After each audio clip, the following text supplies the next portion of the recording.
नमस्ते दोस्तों, स्वागत है आप लोग का एक बार फिर से आपके अपने यूट्यूब चैनल लीगल पॉइंट्स में। तो आज हम आपके कानूनी अधिकारों के परिप्रेक्ष्य में ही आगे बढ़ते हुए हिंदू मैरिज एक्ट 1955 की धारा 9 के बारे में बात करेंगे। क्या है हिंदू मैरिज एक्ट की धारा 9? हिंदू मैरिज एक्ट की धारा 9 विवाह के पुनर्स्थापन से संबंधित है, रेस्टिट्यूशन ऑफ कॉन्जुगल राइट। तो हम ये जानेंगे कि विवाह की पुनर्स्थापना क्या है और यह किस स्थिति में लागू होती है, इसकी परिस्थिति कैसे बनती है। तो यह जो विवाह की पुनर्स्थापना है, यह अधिकार पति व पत्नी दोनों को प्राप्त है अंतर्गत धारा 9 हिंदू मैरिज एक्ट 1955। यह वह अधिकार है जिसके अंतर्गत विवाह का कोई पक्षकार यदि विवाह के पश्चात अपने जीवन साथी के साथ अलग नहीं रहता, अपने जीवन साथी के साथ नहीं रहता है, उससे अलग रहने लगता है बिना किसी कारण को बताए या फिर बिना किसी औचित्यपूर्ण कारण के, तो विवाह के दूसरे पक्षकार के पास यह अधिकार प्राप्त है कि वह कोर्ट में एक पेटिशन दाखिल करे कि कोर्ट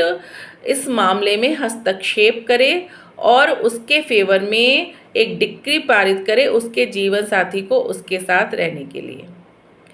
तो वह पिटीशन दाखिल होता है अंतर्गत धारा 9 हिंदू मैरिज एक्ट 1955, जिसके संदर्भ में कोर्ट पहले यह समाधान करता है कि क्या वाकई में जो पिटीशन दाखिल की गई है वह पूरी तरह से वैधानिक है, क्या उसके अंतर्गत सारे कारण सही हैं, क्या पक्षकार वाकई में निर्दोष है और दूसरा पक्षकार मनमानी कर रहा है, वह उसके साथ नहीं रह रहा है, उसके वैवाहिक जीवन को वो उसने नर्क सा बना दिया है उसके साथ न रह करके। तो इस संदर्भ में जब तक कोर्ट को समाधान ना हो जाए वह केस को आगे बढ़ाने की अनुमति नहीं देता है। यदि वह पाता है कि वह कारण औचित्यपूर्ण नहीं है, उसके केस फाइल करने का कारण, और पक्षकार स्वयं दोषी है, तो कोर्ट केस को आगे बढ़ाने से पहले ही खारिज भी कर सकता है। परंतु यदि कोर्ट को यह समाधान हो जाए या संतुष्टि हो जाए कि पक्षकार ने सही वाद फाइल किया है, तो वह दूसरे पक्षकार को फिर यह आदेश देता है कि अब उसका दायित्व बनता है कि या तो वह आके उसके साथ रहने के लिए तैयार हो या फिर वह बताए कि वह क्यों नहीं रह रहा है, उस औचित्यपूर्ण कारण को बताए। यदि दूसरा पक्षकार यह साबित कर देता है कि वह किन औचित्यपूर्ण कारणों के अंतर्गत, किन प्रावधानों के अंतर्गत, जैसा कि हिंदू मैरिज एक्ट की धारा 9 में वह प्रावधान भी मेंशंस हैं जिसके अंतर्गत यदि पति और पत्नी एक दूसरे से अलग रह सकते हैं, यदि स्थिति बिल्कुल ही विपरीत बन चुकी है और उनका एक साथ रहना संभव नहीं है, और ऐसा यदि कोई पक्षकार बिल्कुल साबित कर देता है तो कोर्ट फिर इस पिटीशन को खारिज कर देती है। किंतु यदि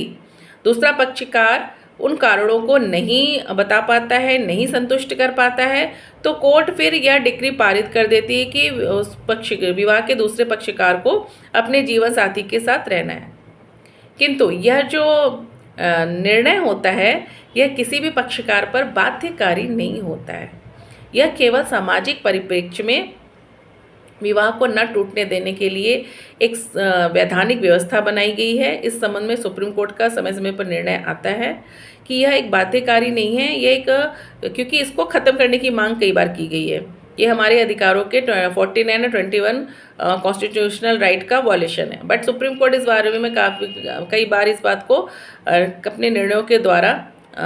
प्रूफ करती है कि नहीं, यह एक बाध्यकारी निर्णय नहीं होते हैं, बल्कि ये समाज को आगे बढ़ाने के लिए, सामाजिक व्यवस्था को बनाए रखने के लिए यह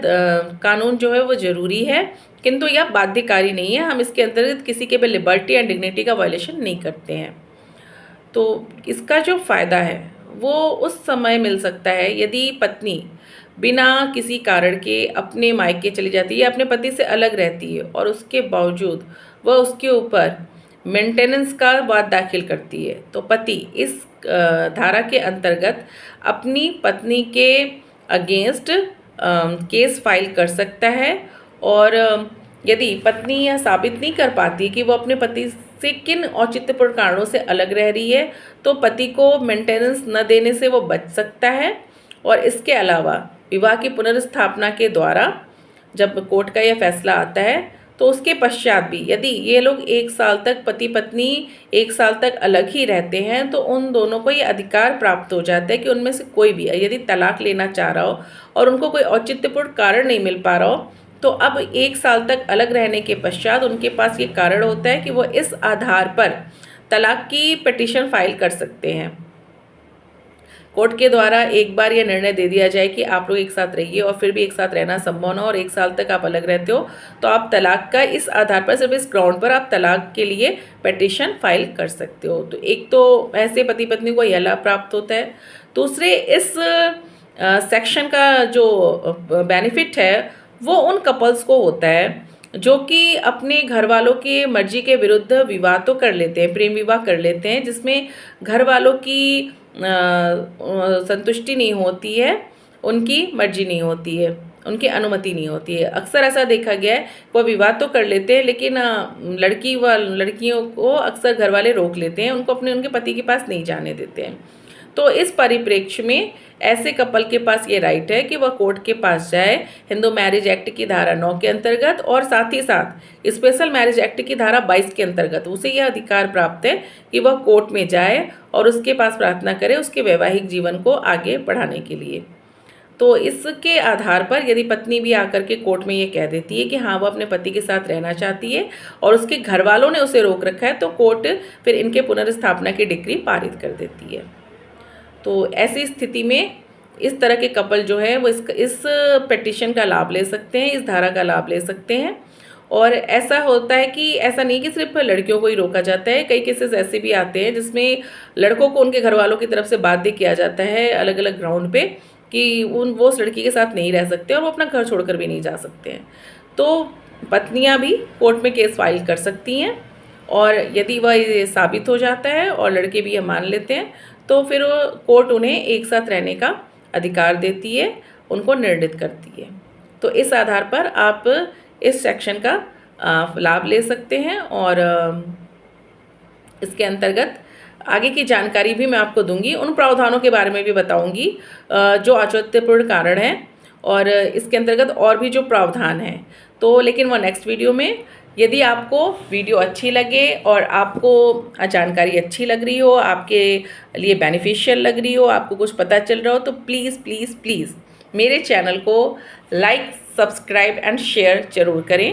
ताकि मैं इस तरह के कंटेंट्स और भी लाऊं और आप लोगों के अधिकारों से अवगत करा पाऊँ। जय हिंद।